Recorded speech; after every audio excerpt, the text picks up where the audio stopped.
بابو وجوب النفیر وما یجب من الجہاد والنیت. وجوب النفیر، نفر کا مطلب ہوتا ہے نا نکلنا، جانا، جہاد کے لیے نکلنا. وما یجب من الجہاد والنیت، اور جو کچھ واجب ہے جہاد اور نیت میں سے. وقول اللہ عز وجل، اللہ تعالیٰ کا فرمان ہے، انفروا خفافا، نکلو ہلکے ہو، وثقالا یا بوجھل ہو، وجاہدوا باموالکم وانفسکم فی سبیل اللہ، اور اللہ کے راہ میں اپنے جان مال سے جہاد کرو. ذالکم خیر لکم ان کنتم تعلمون، یہ تمہارے لیے زیادہ اچھا ہے اگر تم جانتے ہو، اگر تمہیں علم ہو کہ اس کی کتنی فضیلت ہے. لو کان عرضا قریبا، عرضا سامان کو کہتے ہیں یعنی فائدہ، اگر فائدہ ہوتا جلد ملنے والا، وسفرا قاصدا، اور سفر ہوتا درمیانہ، لتبعوک تو یہ آپ کے ساتھ آ جاتے. یہ غزوہ تبوک کے بارے میں جاتے. ولکن بعدت علیہم الشقہ، لیکن ان پہ مسافت طویل ہو گئی. وسیحلفون باللہ، اور یہ ساری آیات جو آپ پڑھ چکے ہیں. الآیہ وقولہ تعالی یا ایھا الذین آمنوا، ایک اور جگہ پر اللہ تعالیٰ نے فرمایا اے لوگو جو ایمان لائے ہو، ما لکم، کیا ہے تم کو، اذا قیل لکم انفروا فی سبیل اللہ اثاقلتم الی الارض، کہ جب تم سے کہا گیا کہ اللہ کے راستے میں نکلو تو تم زمین پر ہی ڈھیر ہو گئے، بوجھل بن گئے، بوجھ بن گئے. اثاقلتم ارضیتم بالحیات الدنیا من الآخرہ، کیا تم آخرت کو چھوڑ کے دنیا کی زندگی پر راضی ہو گئے ہو. الی قولہ علی کل شیء قدیر، یہاں تک. ویذکر عن ابن عباس، ابن عباس سے روایت کی جاتی ہے انفروا ثباتن، اس کا کیا معنی ہے فانفروا ثباتن کا، کہ سرایا متفرقین، یعنی ٹکڑوں کی شکل میں نکلو. ثبتن کہتے ہیں نا چھوٹی ٹکڑی کو، یعنی جماعتوں کی شکل میں تھوڑے تھوڑے ہو کے نکلو. یقال احد الثبات ثبتن، اور ثبات ثبتن کی جمع ہے، یعنی جب حکم آئے کہ جنگ کے لیے نکلو تو پھر نکلو، جب ضرورت ہو نکلنے کی تو پھر نکلو. حدثنا عمرو بن علی حدثنا یحییٰ حدثنا سفیان قال حدثني منصور عن مجاہد عن طاووس عن ابن عباس رضی اللہ عنہما ان النبی صلی اللہ علیہ وسلم قال یوم الفتح، کہ نبی صلی اللہ علیہ وسلم نے جس دن مکہ فتح ہوا اس دن فرمایا لا ہجرت بعد الفتح، اب فتح کے بعد کوئی ہجرت نہیں، یعنی اب سب مسلمان جو مسلمان ہوں گے آئیں جائیں گے تو بات برابر ہو گئی، کیونکہ مکہ بھی اب دارالحرب نہیں رہا، دارالاسلام بن گیا. ولیکن جہاد و نیت، لیکن اب جو نیکی کرنے کی باقی ہے وہ کیا ہے، جہاد و نیت، اور اچھے کاموں کی نیت. وَإِذَا اسْتُنْفِرْتُمْ فَانْفِرُوا، اور جب تمہیں جہاد کو نکلنے کو کہا جائے تو نکلا کرو. باب الکافر یقتل المسلم ثم یسلم، یہ بہت مزے کی حدیث ہے کہ کافر جو قتل کرتا ہے مسلمان کو، ثم یسلم پھر اسلام لے آتا ہے، فیسدد پھر درست عمل کرتا ہے، بعد اس کے ویقتل اور پھر اللہ کی راہ میں مارا جاتا ہے، تو یہ دونوں ہی جنت. یعنی یہاں ایک دلچسپ معاملہ ہے، وہ کیا ہے. حدثنا عبد اللہ بن یوسف اخبرنا مالک عن ابی الزناد عن الاعرج عن ابی ہریرہ رضی اللہ عنہ ان رسول اللہ صلی اللہ علیہ وسلم قال، آپ نے فرمایا یضحک اللہ الی رجلین، دو لوگوں پر اللہ تعالی ہنستا ہے، یقتل احدہم الآخر، ان میں سے ایک دوسرے کو قتل کرتا ہے، یدخلان الجنہ، پھر وہ دونوں جنت میں چلے جاتے ہیں. یقاتل ھذا فی سبیل اللہ، یہ اللہ کے راستے میں جنگ کرتا ہے، فیقتل پھر قتل کیا جاتا ہے، ثم یتوب اللہ، تو قاتل توبہ کرتا ہے اللہ سے، علی القاتل فیستشہد، اور پھر وہ شہید ہو جاتا ہے تو وہ بھی جنت میں پہنچ جاتا ہے. حدثنا الحمیدی حدثنا سفیان حدثنا الزہری قال اخبرنی عنبسۃ بن سعید عن ابی ہریرہ رضی اللہ عنہ قال اتیت رسول اللہ صلی اللہ علیہ وسلم وهو بخیبر بعد ما افتتحوها. ابو ہریرہ کہتے ہیں کہ میں نبی صلی اللہ علیہ وسلم کے پاس آیا خیبر کے جنگ کے بعد، اس کے بعد کہ آپ نے اس کو فتح کر لیا تھا، یعنی فتح خیبر کے بعد. فقلت یا رسول اللہ اسہم لی، میں نے عرض کیا یا رسول اللہ صلی اللہ علیہ وسلم میرا بھی حصہ نکالیے. فقال بعض بنی سعید بن العاص، تو بنو سعید بن العاص کے لوگوں میں سے کسی نے کہا لا تسہم لہو یا رسول اللہ، اے اللہ کے رسول صلی اللہ علیہ وسلم اس کا حصہ مت نکالیے. فقال ابو ہریرہ کہنے لگے ھذا قاتل ابن قوقل، یہ تو ابن قوقل کا قاتل ہے، یعنی آپس میں ان کی تھوڑی سی تکرار ہوئی. فقال ابن سعید بن العاص، تو ابن سعید بن العاص جو ہے وہ جواب میں کہنے لگے واہ عجبا لوبر، ابو ہریرہ کو یعنی ایک طرح سے تانا دیا، تعجب ہے وبر کے لیے، یعنی بلی سے ایک چھوٹا جانور ہوتا ہے وبر. تدلى علینا، ہمارے پاس آ گیا ہے، من قدوم دأن، بکریاں چراتے چراتے، یعنی ابو ہریرہ تو ابھی ابھی آئے ہیں اور بکریاں چراتے چراتے، ینع علیہ قتل رجل مسلم، مجھ پر مسلمان کے قتل کا الزام لگاتے ہیں. اکرمہ اللہ علی یدی، اللہ نے اسے میرے ہاتھوں عزت بخشی. یعنی یہ اصل میں پہلے کافر تھے جب انہوں نے ابن قوقل کو قتل کیا تھا، ابن قوقل مسلمان تھے. اب ابو ہریرہ ان کے اوپر ایک طرح سے تان کرتے، یہ جو مجھے یوں کہہ رہے ہیں، یاد ہے انہوں نے ایک مسلمان کو مارا تھا تو کہتے واہ تم ابھی ابھی بکریاں چراتے ہو یہاں آپ پہنچے ہو، اللہ نے میرے ہاتھ سے اس کو عزت دی، یعنی وہ میں نے قتل کیا تو وہ تو شہادت پا گئے، کیا فرق پڑا. ولم یہنی علی یدیہ، اور مجھ کو اس کے ہاتھ سے ذلیل نہیں کیا، یعنی اگر میں ان کے ہاتھ سے اپنے کوکل کے ہاتھ سے مارا جاتا تو میرا کچھ نہ رہتا، کفر پہ قتل ہوتا. قال فلا ادری اسہم لہ ام لم یسم لہ، راوی کہتے یہ نہیں مجھے پتا کہ پھر آپ صلی اللہ علیہ وسلم نے حضرت ابو ہریرہ کو حصہ دیا یا نہیں دیا. قال سفیان وحدثنی السعیدی عن جدہ عن ابی ہریرہ السعیدی هو عمرو بن یحیی بن سعید بن عمرو بن سعید بن العاص. تو اس سے وہی بات جو پیچھے ہو چکی پتہ چلتی ہے کہ اگر کوئی شخص کفر کی حالت میں کسی مسلمان کو قتل کر دے تو مسلمان تو جنت میں گیا، پھر یہ قاتل خود مسلمان ہو جائے اور پھر مارا جائے تو یہ بھی شہادت کے درجے کو پہنچ گیا.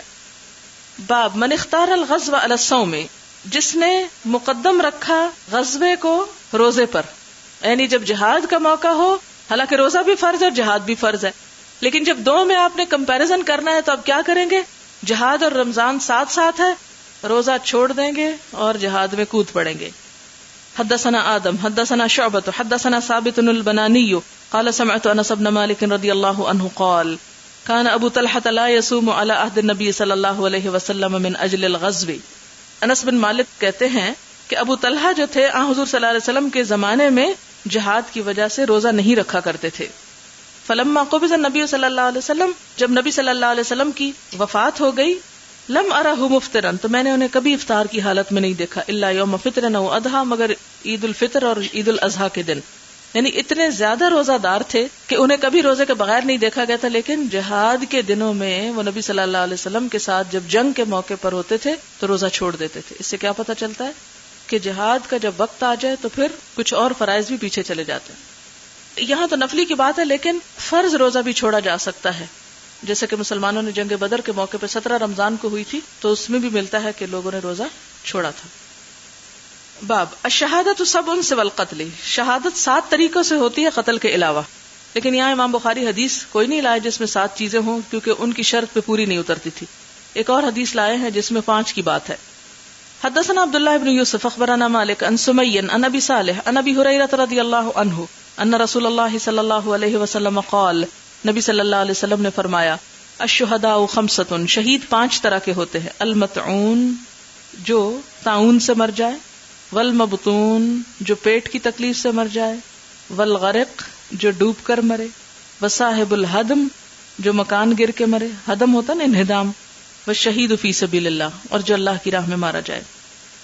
حدثنا بشر بن محمد اخبرنا عبداللہ اخبرنا عاصم عن حفصة بنت سیرین عن انس بن مالک رضی اللہ عنہ عن النبی صلی اللہ علیہ وسلم قال، آپ نے فرمایا، الطاعون شہادۃ لکل مسلم، طاعون کی بیماری میں مرنا ہر مسلمان کے لیے شہادت کا درجہ رکھتا ہے، لیکن کافروں کے لیے شہادت نہیں اس میں.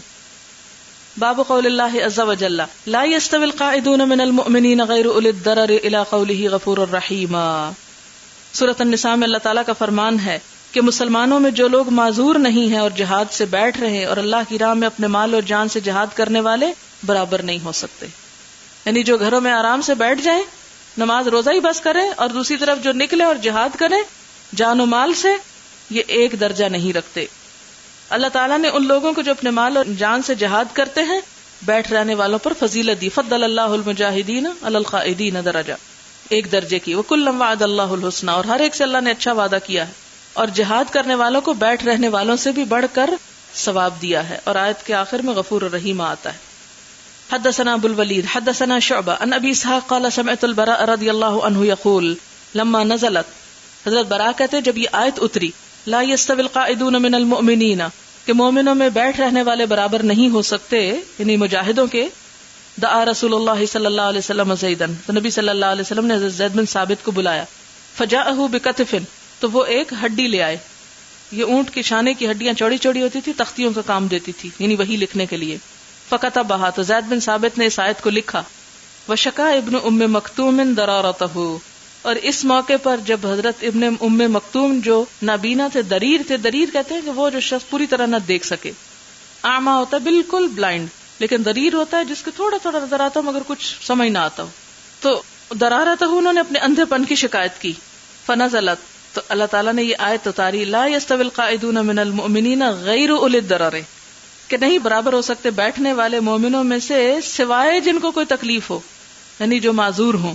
یعنی اگر ایک نابینا شخص اپنی اس نابینا پن کی وجہ سے نہیں جا سکتا تو اس پر کوئی الزام نہیں, اس کو مجاہد کے برابر ہی ثواب ملے گا. یعنی بغیر عذر کے گھر بیٹھ جانا جو ہے یہ زیادہ پوچھ کے قابل. اب مثلاً ایک عورت, اس کے چھوٹے چھوٹے بچے ہیں, وہ گھر سے بالکل نہیں نکل سکتی, لیکن وہ گھر میں ہی بیٹھ کے کچھ نہ کچھ کرتی رہتی. لیکن ایک عورت ہے جس کے بچے بھی بڑے ہو چکے ہیں, جس کے اور کام بھی ختم ہو چکے ہیں, اور اس کے پاس وقت بھی ہے, لیکن پھر بھی وہ نہیں نکلتی, تو پھر ظاہر ہے یہ جس کے بچے چھوٹے ہیں اس کی تو ذمہ داری بڑی ہے, لیکن جس کی ذمہ داریاں اس لحاظ سے کم ہو جاتی ہیں اس کا معاملہ کچھ اور ہے. لیکن یہ ہے کہ یہ تو صرف ایک مثال دی نا کہ بچوں کے چھوٹا بڑا ہونے کی. ہو سکتا ہے کہ ایک شخص بڑی عمر کا ہو, بچے بڑے چکے, لیکن اس کی کوئی اور ایسی مجبوری ہو کہ جو اسے گھر سے نہ نکلنے دیتی ہو. لیکن ہمیشہ یہ دیکھنا چاہیے کہ واقعی جو مجبوری ہے وہ مجبوری ہے بھی یا ہم نے بنا لی ہے, کیونکہ بعضوں کو شیطان ہمیں دھوکہ دے کر ہمیں اچھے کام سے روک دیتا ہے. حدثنا عبدالعزیز بن عبداللہ حدثنا ابراہیم بن سعد الزہری قال حدثني صالح بن کیسان عن ابن شہاب عن سہل بن سعد الساعدی انه قال رأيت مروان بن الحکم جالسا في المسجد. سہل بن سعد کہتے ہیں میں نے مروان کو مسجد میں بیٹھے ہوئے دیکھا. فاقبلت حتى جلست الى جنبه, میں اس کے پاس آیا یہاں تک کہ اس کے ساتھ بیٹھ گیا. فاخبرنا ان زید بن ثابت اخبره, تو مروان نے ہمیں حدیث بیان کی کہ زید بن ثابت نے ان کو بتایا تھا ان رسول اللہ صلی اللہ علیہ وسلم املا علیہ, کہ نبی صلی اللہ علیہ وسلم نے ان کو یہ عبارت لکھوائی تھی لا يستوي القائدون من المؤمنین والمجاہدون فی سبیل اللہ. قال فجاءه ابن ام مکتوم, جب یہ آیت اتری تو ابن ام مکتوم آ گئے. وهو يملها علی, اور وہ آپ مجھے لکھوا رہے تھے. فقال یا رسول اللہ لو استطيع الجهاد لجاهدت. ابن ام مکتوم کہتے ہیں اللہ کے رسول صلی اللہ علیہ وسلم اگر مجھے استطاعت ہوتی تو میں ضرور جہاد کرتا. وكان رجلا اعمى, وہ اندھے تھے. فانزل اللہ تبارک وتعالی علی رسولہ صلی اللہ علیہ وسلم وفخذه على فخذی, تو اسی وقت اللہ سبحانہ وتعالی نے یہ آیت اتاری جبکہ حضرت زید کہتے کہ آپ کی ران جو تھی وہ میری ران پر تھی. یعنی جیسے ساتھ ساتھ بیٹھے ہوتے ہیں نا تو یہ گھٹنا دوسرے کے اوپر بعض اوقات رکھا جاتا ہے. فثقلت علی, تو وہ مجھ پر بڑی بوجھل ہو گئی. حتی خفت, تو یہاں تک کہ مجھے ڈر ہوا ان ترد فخذی, کہ میری ران ٹوٹ جائے گی. یعنی آپ کی ران کا بوجھ میری ران پہ ٹانگ پہ اتنا پڑا کہ لگا کہ میری ٹانگ ٹوٹ جائے گی. ثم سری عنہ, پھر آپ سے وہ ہلکا ہو گیا, یعنی بوجھ ہلکا ہوا, وہی جو تھی وہ موقوف ہوئی. فانزل اللہ عز وجل غیر اولی الضرر, تو اللہ تعالیٰ نے پھر غیر اولی الضرر کا لفظ بھی نازل فرمایا. یعنی پہلے کیا تھا صرف لا يستوي القاعدون من المؤمنین والمجاہدون فی سبیل اللہ, پھر کیا اترا لا يستوي القاعدون من المؤمنین غیر اولی الضرر. باب الصبر عند القتال, جنگ کے وقت صبر کرنا, اپنے آپ کو روکے رکھنا. حدثنا عبداللہ بن محمد حدثنا معاویہ بن عمرو حدثنا ابو اسحاق عن موسى بن عقبہ عن سالم بن نضر ان عبد الله بن ابي اوفى كتب فقرأت ان رسول الله صلی اللہ علیہ وسلم قال اذا لقيتموهم فاصبروا. عبداللہ بن ابی اوفا نے عمرو بن عبید اللہ کو خط لکھا, میں نے ان کا خط پڑھا, اس میں یہ لکھا تھا کہ جب تمہیں کافروں سے مقابلہ ہو تو کیا کرو, صبر کرو. صبر کا کیا مطلب, جمے رہو. باب التحرید علی القتال, قتال پر جنگ پر ابھارنا. وقول اللہ عز وجل حرد المؤمنین علی القتال, اللہ تعالیٰ کا نبی صلی اللہ علیہ وسلم کو فرمان ہے کہ مومنوں کو ابھارو, یعنی جوش دلاؤ, انہیں اس کے شوق دلاؤ. حدثنا عبداللہ بن محمد حدثنا معاویہ بن عمرو حدثنا ابو اسحاق عن حمید قال سمعت انس رضی اللہ عنہ یقول خرج رسول اللہ صلی اللہ علیہ وسلم الى الخندق, نبی صلی اللہ علیہ وسلم جنگ خندق کے لیے خندق کی طرف نکلے. فاذا المہاجرون والانصار يحفرون في غداة باردة, تو مہاجر و انصار کھود رہے تھے خندق ایک ٹھنڈی صبح میں. فلم یکن لهم عبید یعملون ذلك لهم, تو ان کے پاس کوئی غلام نہ تھے کہ جو ان کے لیے کام کرتے, یعنی مسلمانوں نے خود خندق کھودی. فلما رأى ما بهم من النصب والجوع, تو جب نبی صلی اللہ علیہ وسلم نے ان کی تھکاوٹ اور بھوک دیکھی, قال, تو فرمایا اللہم ان العیش عیش الآخرہ فاغفر للانصار والمہاجرہ. یعنی ایک طرح کے شعر میں آپ صلی اللہ علیہ وسلم نے ان کی ہمت بندھانے کے لیے کیا فرمایا کہ اے اللہ, زندگی تو بس آخرت کی زندگی, مزہ تو بس آخرت ہی کا مزہ ہے, بس بخش دے انصار اور مہاجرین کو. فقالوا مجیبین لہ, تو اس پر صحابہ کے بھی حوصلے بلند ہوئے, تو آپ کو کیا جواب دیا, نحن الذین بایعوا محمدا علی الجہاد ما بقینا ابدا, کہ ہم ہیں وہ لوگ جنہوں نے محمد صلی اللہ علیہ وسلم سے بیعت کی ہے کہ جہاد کریں گے جب تک کہ ہم باقی ہیں, ہمیشہ ہمیشہ کے لیے ہماری یہ بیعت باقی رہے گی, یعنی اس بیعت کو توڑیں گے نہیں. باب حفر الخندق, خندق کھودنا. اور جنگ خندق جیسا کہ آپ جانتے کہ شوال 5 ہجری میں ہوئی. حدثنا ابو معمر حدثنا عبد الوارث حدثنا عبد العزیز ان انس رضی اللہ عنہ قال جعل المہاجرون والانصار يحفرون الخندق حول المدینة وينقلون التراب على متونهم. کہ مہاجرین و انصار خندق کھود رہے تھے اور اپنی پیٹھ پر مٹی اٹھا اٹھا کر لے جا رہے تھے. یعنی اتنا مشکل کام کہ وہ جو مٹی نکالتے تھے اس کو اٹھانے کے لیے کوئی گدھے وغیرہ بھی نہیں تھے, کوئی جانور بھی نہیں تھے, وہ بھی اٹھا کے بوریوں وغیرہ میں ڈال کے کندھے پہ لاد کے اس کو دور لے جاتے تھے پھینکنے کے لیے. انتہائی مشقت آمیز کام. متون متن میں تو پیٹھ یعنی ابری ہوئی جگہ. وَيَقُولُونَ اور وہ یہ پڑھ رہے تھے نحن الذين بايعوا محمدا على الجهاد ما بقينا ابدا والنبي صلی اللہ علیہ وسلم يجيبهم ويقول, اور آپ صلی اللہ علیہ وسلم بھی ان کو جواب دے رہے تھے اور پڑھ رہے تھے اللهم انه لا خير الا خير الاخره فبارك في الانصار والمهاجره. یہ ایک دوسرا شعر ہے کہ اے اللہ کوئی فائدہ نہیں مگر آخرت ہی کا فائدہ. فائدہ تو اصل میں آخرت ہی کا فائدہ ہے, تو آپ انصار اور مہاجرین میں برکت ڈالیے. حدثنا ابو الولید حدثنا شعبہ عن ابی اسحاق سمعت البراء رضی اللہ عنہ یقول کان النبی صلی اللہ علیہ وسلم ينقل ويقول لولا انت مهتدینا. نبی صلی اللہ علیہ وسلم خود بھی مٹی ڈھو رہے تھے اور یہ مصرع پڑھتے جا رہے تھے, یا اللہ اگر تو راہ نہ دکھاتا تو ہم کہاں سے راہ پاتے. حدثنا حفص بن عمر حدثنا شعبہ عن ابی اسحاق عن البراء رضی اللہ عنہ قال رأيت النبي صلی اللہ علیہ وسلم یوم الاحزاب ينقل التراب, کہ میں نے دیکھا نبی صلی اللہ علیہ وسلم کو کہ یوم الاحزاب پر مٹی اٹھا رہے تھے, یعنی جنگ خندق ہی کو جنگ احزاب بھی کہتے. وقد وارا التراب بیاض بطنہ, اور چھپا لیا تھا مٹی نے آپ کے پیٹ کی سفیدی کو, یعنی آپ مٹی اتنی اٹھائی تھی کہ وہ مٹی آپ کے پیٹ پہ اس طرح جم گئی کہ آپ کے جسم نظر نہیں آتا تھا. وہو یقول لولا انت مہتدینا, اور آپ یہ پڑھتے جا رہے تھے اگر تو ہدایت نہ دیتا تو ہم ہدایت نہ پا سکتے تھے. ولا تصدقنا ولا صلینا, نہ ہم صدقہ دیتے اور نہ ہم نماز پڑھتے. فانزل السکینۃ علینا, یا اللہ تو ہم پر تسکین نازل فرما. وثبت الاقدام ان لاقینا, اور ہمارے قدموں کو مضبوط رکھ اگر ہم دشمن سے جا ملیں. ان الاولی قد بغوا علینا, ان لوگوں نے ہم پر بغاوت کی ہے.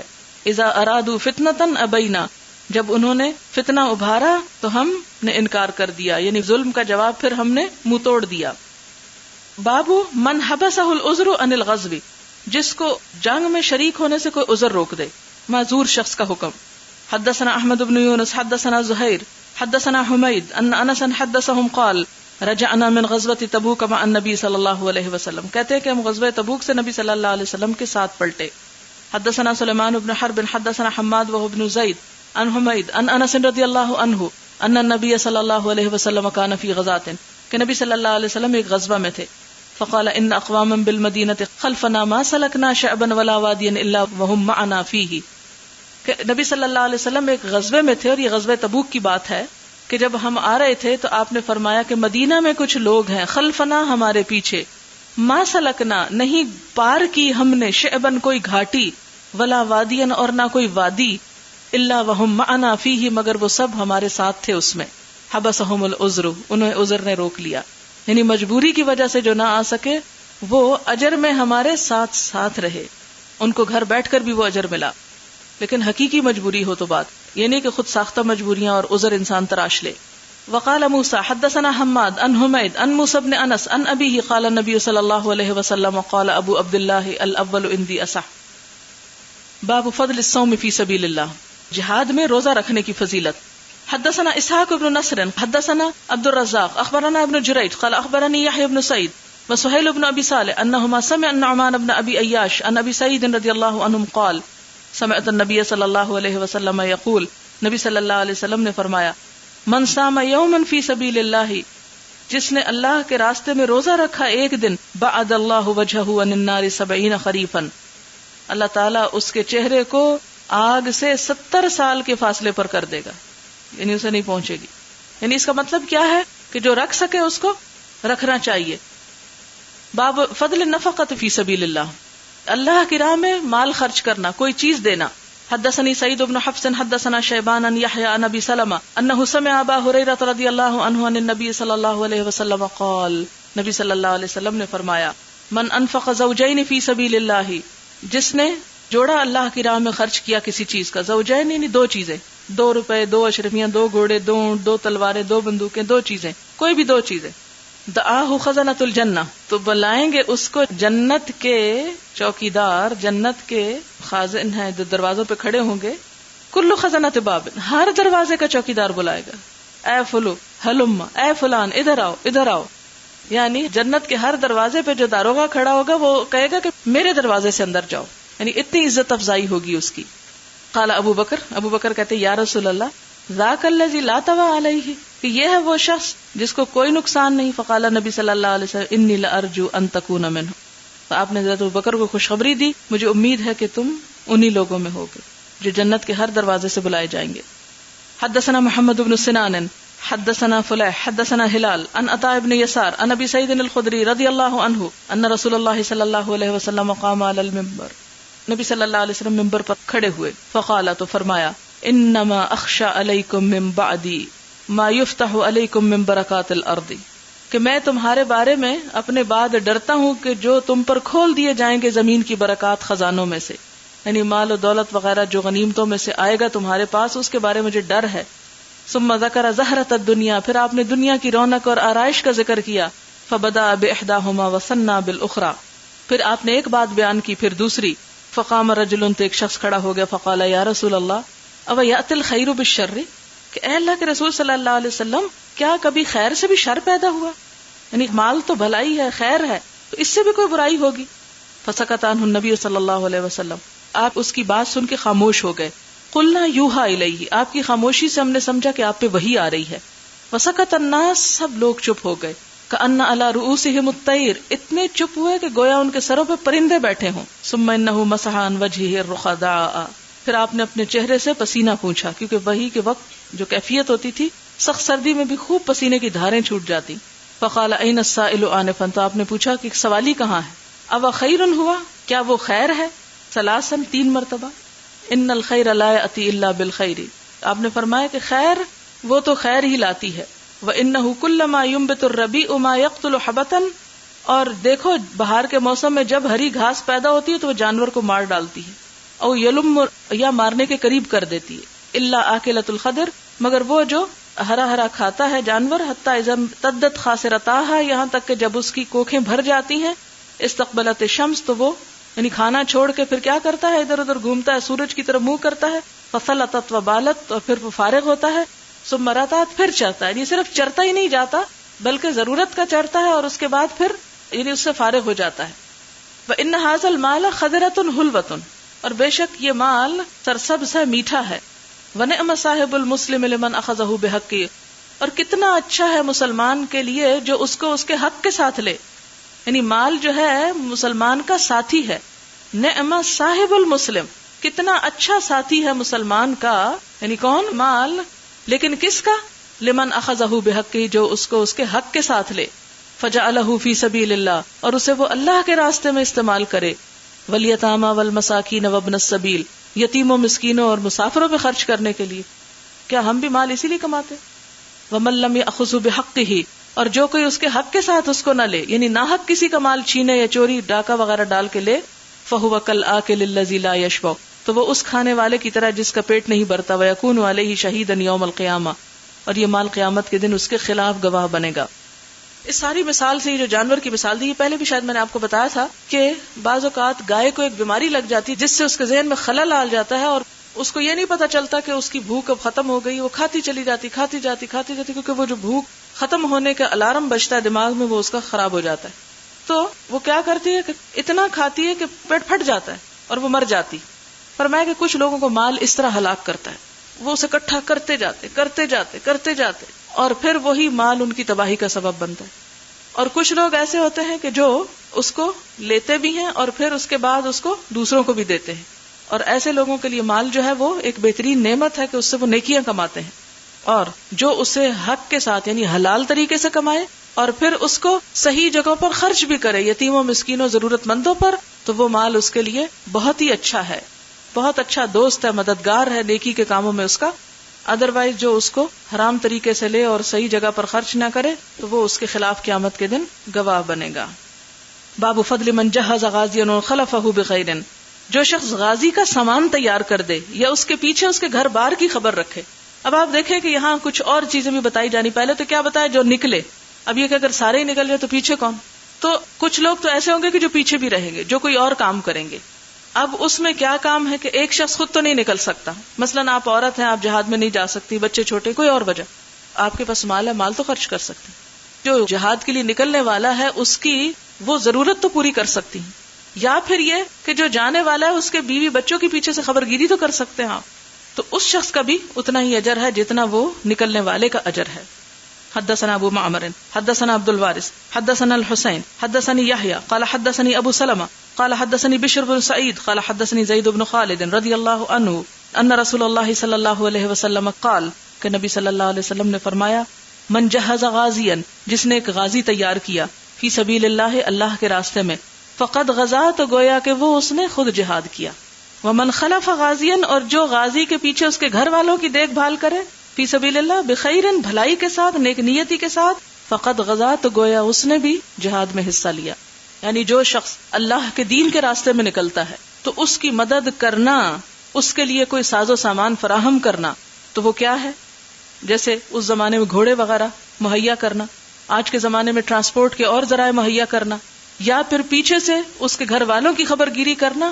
یہ ایسا ہی ہے جتنا کام وہ وہاں جا کے کر رہا ہے، جو جہاد کر رہا ہے، جو کوشش محنت اللہ کے راستے میں اللہ کے دین کے لیے کر رہا ہے، اس کو پیچھے رہنے والے کو بھی اتنا ہی ثواب اس میں مل جائے گا، کیونکہ وہ بھی کوئی کم اہم کام نہیں کر رہا.